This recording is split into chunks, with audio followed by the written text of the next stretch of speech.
Good morning student, class 4। देखिए chapter number 7 है भानु दत्त की चतुराई।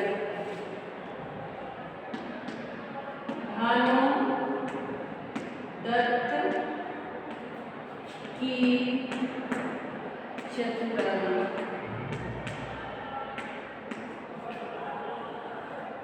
देखिए नया चैप्टर है 7 भानु दत्त की चतुराई। क्लास जो है 3rd है। आप अपना बुक खोल के बैठ जाइए। इसका इंट्रोडक्शन देखिए दिया है। प्रस्तुत में विकट परिस्थिति में भानु दत्त को साहस एवं बुद्धि के साथ समस्या सुलझाने के बारे में बताया गया है। जो भानु दत्त रहता है वो एक पंडित है, उसका नाम है भानु दत्त। देखिए लेसन है। एक बार एक पंडित कहीं जा रहा था, उसका नाम भानु दत्त शास्त्री था। एक पंडित था जो कहीं जा रहा था, तो उसका नाम था क्या था? भानु दत्त शास्त्री। उसे रास्ते में एक कुम्हार मिला, यानी जो मिट्टी के बर्तन बनाने वाले होते हैं उन्हें कुम्हार कहते हैं। वो रास्ते में मिल जाते हैं। उसके 2 गधे खो गए थे। जो कुम्हार थे उनके क्या खो गए थे? गधे खो गए थे। वह उन्हें ढूंढ रहा था। जो कुम्हार था, जो मिट्टी के बर्तन बनाने वाला था, वो उसका जो गधा था, 2 गधे एक साथ खो गए थे और उसे वो क्या कर रहा था? ढूंढ रहा था। तभी उसको कौन दिखाई दिया? ये भानु दत्त शास्त्री यानी पंडित जी दिखाई देते हैं। तो उसके पैर छू कर कहा, महाराज मेरे 2 गधे खो गए हैं, वे मिल नहीं रहे हैं। आप जरा ज्योतिष का हिसाब लगाकर बताइए कि वे किधर गए हुए हैं। तो ये जो भानु दत्त थे, इनके पैर पड़ के वो जो कुम्हार था वो पूछता है भानु दत्त से कि हे महाराज मेरे 2 गधे खो गए हैं, आप अपने ज्योतिष विद्या का कुछ हिसाब लगाकर बताइए कि मेरे गधे कहाँ गए हैं।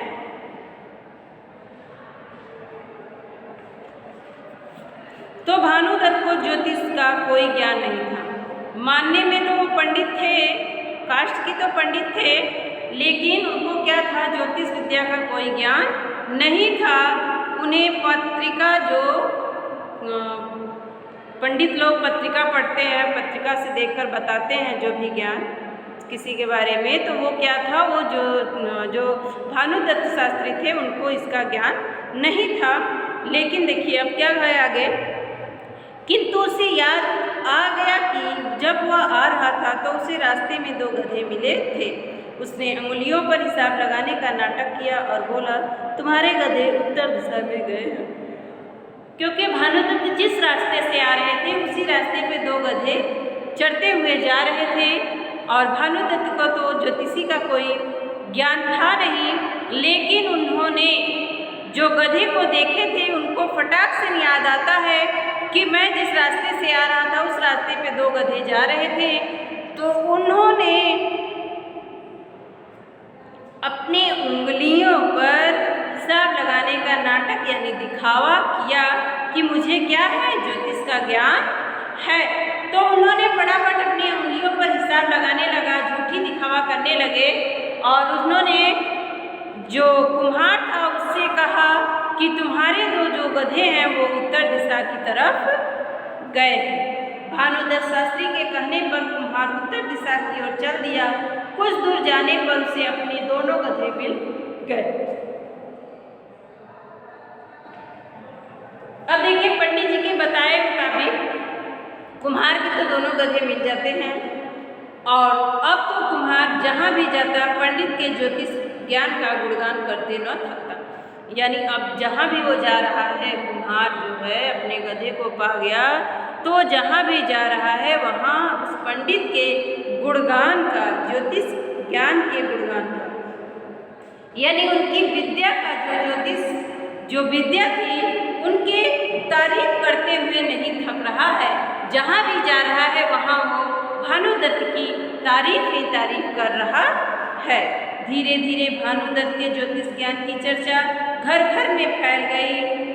और क्या होता है कि जो भानु दत्त शास्त्री थे उनके ज्योतिष ज्ञान की जो विद्या थी, बुद्धि थी, ज्ञान था, उनका पूरे गांव के लोगों में बल्कि उनके उनके घर घर में फैल गई थी उनकी चर्चा कि भानुदत्त बहुत ही बड़े ज्योतिषी ज्ञान वाले हैं।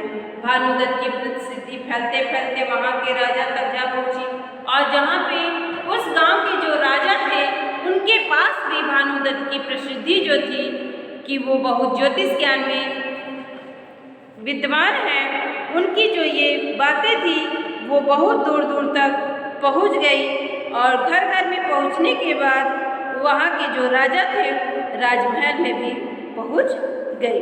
तभी एक दिन रानी का नौलखा हार गुम हो गया। बहुत खोज की गई पर हार न मिला। एक दिन क्या होता है कि रानी का जो नौलखा हार पहनी हुई थी वो क्या होता है, गुम हो जाता है यानी खो जाता है।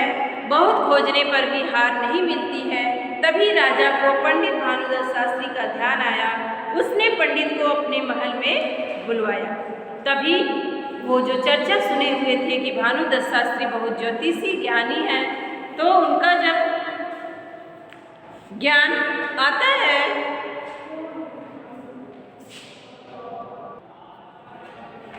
तो राजा को एकाएक याद आता है कि भानुदत्त शास्त्री ज्योतिषी ज्ञानी हैं, उन्हीं को बुलवाकर रानी के नौलखे हार का पता किया जाए। तब राजा ने कहा, पंडित जी, रानी का नौलखा हार खो गया है, आप अपने ज्योतिष से उसका पता लगाकर बताइए। तो राजा बोलते हैं कि पंडित जी, मेरी रानी का जो नौलखा हार है वो खो गया है, आप अपने ज्योतिषी ज्ञान से उस नौलखे हार का पता लगाइए और उसका क्या करिए, पता लगाइए। भानुदत्त समझ गया कि वह मुसीबत में फंस गया है। भानुदत्त को तो ज्योतिषी ज्ञान था नहीं। तब वो क्या सोचता है कि मैं तो अब बहुत मुसीबत में, बड़ी कठिनाई में फंस गए हैं, किंतु वह घबराया नहीं। उसने चतुराई से काम लेते हुए कहा, अन्नदाता, मुझे इसके लिए 1 सप्ताह का समय चाहिए। वो जब लेकिन क्या करता है, वो घबराता नहीं है बिल्कुल, बल्कि वो होशियारी से राजा से कहता है कि हे राजा, अन्नदाता हो तुम अन्नदाता हो, मुझे इसके लिए 1 हफ्ते का समय लगेगा। तब राजा बोलते हैं, ठीक है, तब तक आप हमारे महल में ही रहिए। अब राजा क्या बोलते हैं पंडित को कि आप मेरे महल में ही रहिए, ठीक है, 1 हफ्ते का समय ले लीजिए, लेकिन आप मेरे महल में ही रहिए। भानुदत्त को महल के एक कमरे में ठहरा दिया गया। वहाँ खाने के लिए भोजन मिलता था और सेवा के लिए दासियाँ थीं, पर उसे कुछ भी अच्छा नहीं लगता था। धीरे धीरे 6 दिन बीत गए, पर रानी के नौलखा हार का कुछ पता न चला। पंडित को मौत सामने दिखाई दे रही थी, किंतु उसे बचने का कोई मार्ग नहीं सूझ रहा था। अब क्या करते हैं कि भानुदत्त जो है वो राजा के महल में रहने लगे। उनको महल में तो खाने पीने और उनको 2 दासियाँ भी मिली थी, लेकिन उनका मन जो है अशांत रहता था। वहाँ पे बिल्कुल नहीं मन लगता था, क्योंकि उन्हें मालूम था कि हमें तो किसी ज्योतिषी ज्ञान का मालूम तो है नहीं, लेकिन मैं नौलखा हार को कैसे ढूंढ निकालूंगा, इसी चिंता में वो पड़े रहते थे। न उनको वहाँ का खाना रहना कुछ भी अच्छा नहीं लग रहा था। और धीरे धीरे ऐसे ही 6 दिन बीत गए, लेकिन रानी के नौलखे हार का कुछ पता नहीं चलता है। अब उनको क्या होता है कि अब तो हमें मौत के घाट ही उतरना पड़ेगा, अब हमारी मौत ही यानी हमें मरना ही पड़ेगा, इसके अलावा कोई हमारे लिए रास्ता यानी मार्ग नहीं है, नहीं दिख रहा है। रात हो गई। भानुदत्त ने कुछ भी नहीं खाया पिया, अपने बिस्तर पर जा लेटा। उसे लग रहा था कि यह उसके जीवन का अंतिम रात है। देखिए, भानुदत्त इतना बड़ा क्या था, वो विकट परिस्थिति में भी, पहले ही बता दिया गया था लेसन के इंट्रोडक्शन में भी, कि वो विकट परिस्थितियों में भी घबराता नहीं था, बल्कि उस समस्या को सुलझाने के लिए वो वीरता और साहस का साथ लेकर वो अपने परिस्थिति को क्या करता था, सुलझाता था। तो उसने 6 दिन तो बीत गए, जब 7वें दिन अंतिम रात थी, सुबह उनको बताना था कि मैं रानी का नौलखा हार कहाँ है। तो उस रात वो न तो खाए न पिए, बिल्कुल अपने बिस्तर पे जाकर लेट जाते हैं और सोचने लगते हैं कि अगर ये इनका हार नहीं मिला तो आज के लिए ये मेरा आखिरी रात होगा। उसकी आंखों के से नींद उड़ चुकी थी। उसने अपने आप से कहा, यानी उनकी आंखों पे नींद भी नहीं आ रही थी, तो उसने देखिए उन्होंने क्या कहते हैं, जो पंडित थे वो कहते हैं, जारी चिंता आरी निधिया, जारी चिंता आरी निधिया। तो वो कहते हैं कि जारी हमारे चिंता यानी फिक्र, जो भी हमारे ऊपर फिक्र है वो चले जाओ और मुझे नींद आ जाओ। वो तो ये बात बोलते हैं कि मेरी जो चिंताएं हैं, जो मुझे फिक्र है जिस चीज़ के लिए, वो चली जाओ और मुझे नींद आ जाओ। तो जारी चिंता आरी निधिया, वो ये कहते हैं। और राजा की दो दासियों के नाम चिंता और निधिया थे। उन दोनों ने ही रानी का नौलखा हार चुराया था। तो जो दासियां मिली हुई थी पंडित को, उन दोनों दासियों के भी नाम थे चिंता और निधिया। तो देखिए जो दासियां थी चिंता और निधिया, उन्होंने ही रानी के नौलखे हार को भी चुराए थे। अब तो वो क्या थी, पहले से और डरी हुई थी। जब पंडित के मुंह से अपना नाम सुनते ही उनके होश उड़ गए। और जब पंडित उसी कक्ष में कह रहे थे, जारी चिंता आरी निधिया, यानी हमारी जो चिंता है, जो फिक्र है, वो चली जाओ और मुझे नींद आ जाओ, तो वो रानियां सोचती हैं कि नौलखा हार तो हम लोगों ने ही चुराया है। पंडित को तो पता चल गया कि हमारे ही नाम है चिंता और निधिया, इसीलिए वो कह रहे हैं जारी चिंता आरी निधिया, यानी कि हमारे नाम लेकर वो कह रहे हैं कि इन्होंने ही नौलखे हार को चुराया है। तो क्या करती हैं और घबरा जाती है।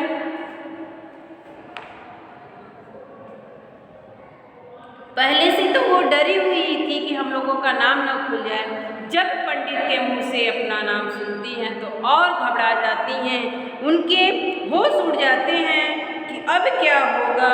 उन्होंने समझा कि पंडित को हमारी चोरी का पता चल गया है और यह सवेरे राजा को बता देगा, फिर राजा हमें जिंदा नहीं छोड़ेंगे। अब देखिए, तब वो जब मुंह से सुनती हैं आवाज़ें तो उनके होश उड़ जाते हैं और वो फटाक से तुरंत सोचने लगती है कि पंडित को हमारे चोरी का पता चल गया है और वो सुबह होते ही राजा को बता देंगे और राजा हमें जिंदा ही मार डालेंगे। तब क्या करती है दोनों रानियां, पंडित के पैर पकड़ लिए। भानुदत्त हड़बड़ा कर उठा और बोला, क्या बात है। जब दोनों दासियों ने, पंडित क्या किया रहता है, सोए सोए वो तो कह रहा था कि जारी चिंता आरी निधिया। जब उन्होंने दोनों दासियों ने अपने नाम सुनती हैं तो हड़बड़ा कर क्या करती हैं, आती हैं और पंडित के पैर पकड़ लेती हैं। तो पंडित क्या करता है, हड़बड़ा कर उठता है और पूछता है, क्या बात है। निधिया ने कहा, पंडित जी आप ही हमें बचा सकते हैं, वह हार हमने ही चुराया है। भानुदत्त मन ही मन बहुत प्रसन्न हुआ, पर अपनी प्रसन्नता को छिपाते हुए उसने कहा, हार कहाँ है। अब देखिए भानुदत्त के जान में तो थोड़ा जान आई, क्योंकि जब वो निधिया आके बोलती है कि पंडित जी आप ही मुझे बचा सकते हैं, मैंने ही वो हार चुराया है, तब वो पंडित जी क्या करते हैं, खुशी से मन में ही, उनके मन ही मन क्या होते हैं, बहुत खुश होते हैं, प्रसन्न होते हैं।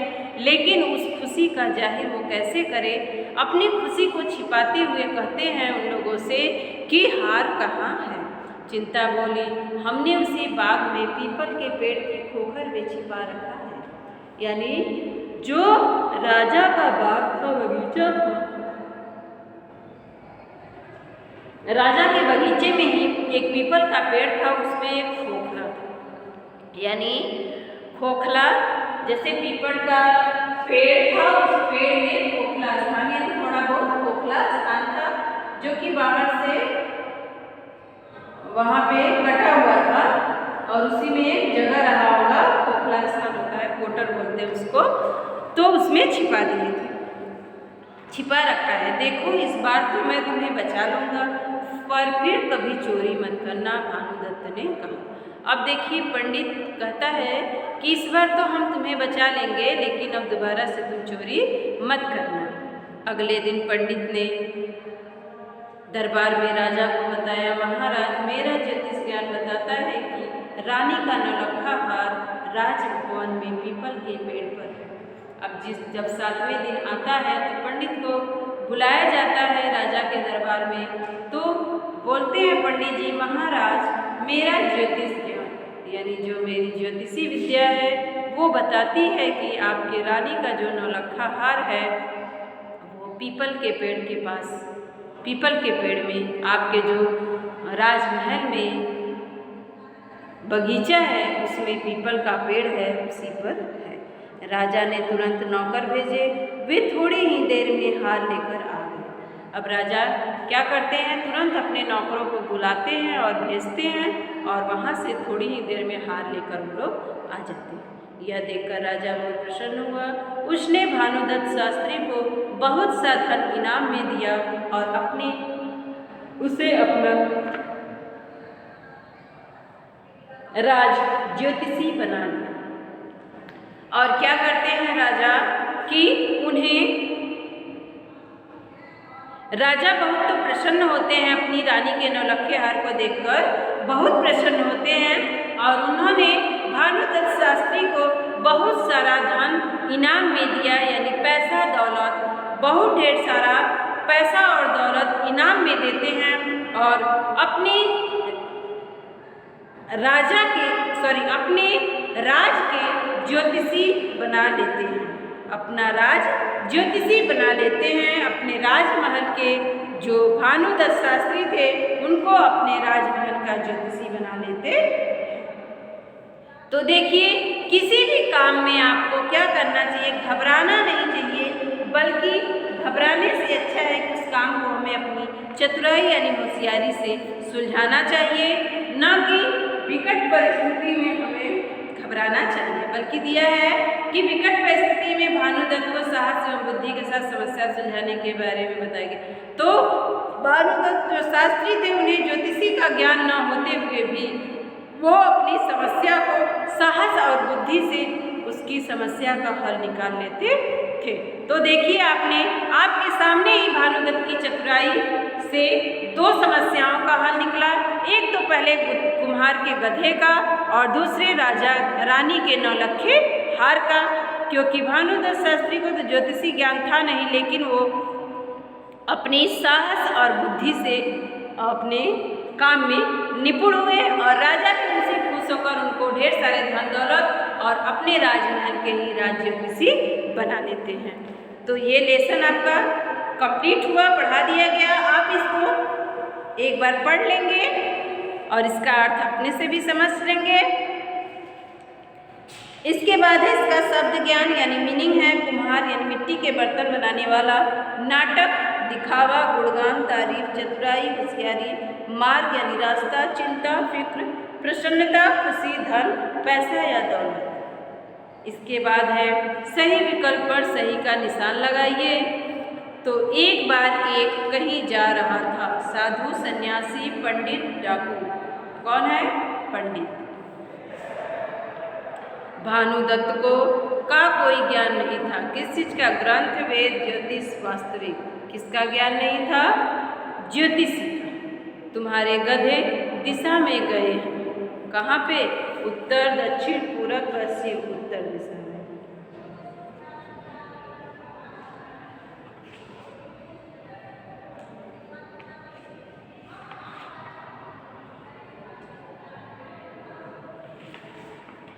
चलिए, इसको हम आपको कल राइट करा देंगे। खाली स्थान है, इसका मीनिंग और सही विकल्प खाली स्थान। फिर इसके बाद है क्वेश्चन आंसर, शब्द बोध है और व्याकरण बोध है। इसको हम आपको